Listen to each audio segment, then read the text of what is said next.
नमस्कार दोस्तों, आप सबका स्वागत है मेरे यूट्यूब चैनल पर। आज मैं आप सबको बताऊंगा कि कलयुग का आरंभ कब और कैसे हुआ। बात है द्वापर युग के अंत की, जब भगवान श्री कृष्ण ने अपनी लीलाओं को पूर्ण करके दुष्ट और पापियों का नाश करके अपने धाम पर चले गए। तब धरित्री जैसे तेजहीन हो गई, जैसे हरियाली खत्म सी हो गई, श्रीहीन हो गई पृथ्वी। तब धरित्री को भी ये आभास हो गया कि कुछ बुरा होने वाला है। पांडवों ने देखा कि भगवान श्री कृष्ण चले गए, तो वो भी राज्यभार अपने पोते परीक्षित को देकर वह भी वन में चले गए तपस्या करने के लिए। परीक्षित बहुत ही गुणवान, उत्तम और धार्मिक थे। वे अच्छे से प्रजा का पालन कर रहे थे और यहाँ कलयुग भी धरती पर आ चुका था अपना काया विस्तार करने। पर उसने देखा कि परीक्षित बहुत ही धैर्यवान, बहुत ही शक्तिशाली, तेजवान, धरित्री का एक पुत्र समान है, जो कि धरित्री को रक्षा कर रहा है पाप और अधर्म से। वो बहुत ही धर्म कार्य कर रहा था, प्रजा का सुख दुख में साथी बनकर उनकी मदद कर रहा था, इसलिए अधर्म उतना फैला नहीं था। एक बार परीक्षित राजा वन भ्रमण पर गए थे।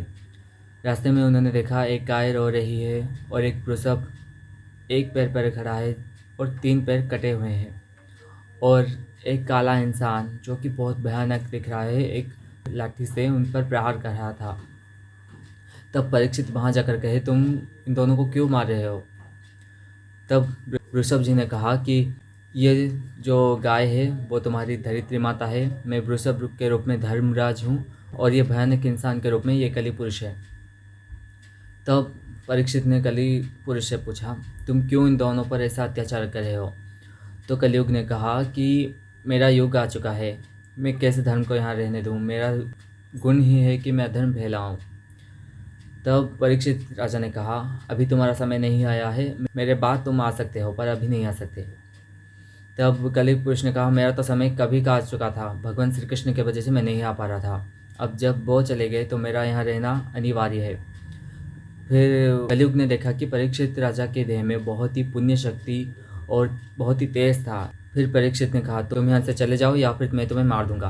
परीक्षित राजा ने कलिपुरुष से कहा। फिर परीक्षित राजा कलिपुरुष की ओर अपना हथियार लेकर आगे बढ़े।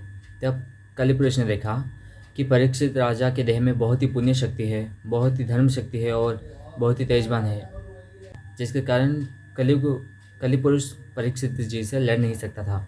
इसलिए उसने कपट का सहारा लेकर उनके पैरों के नीचे गिर गया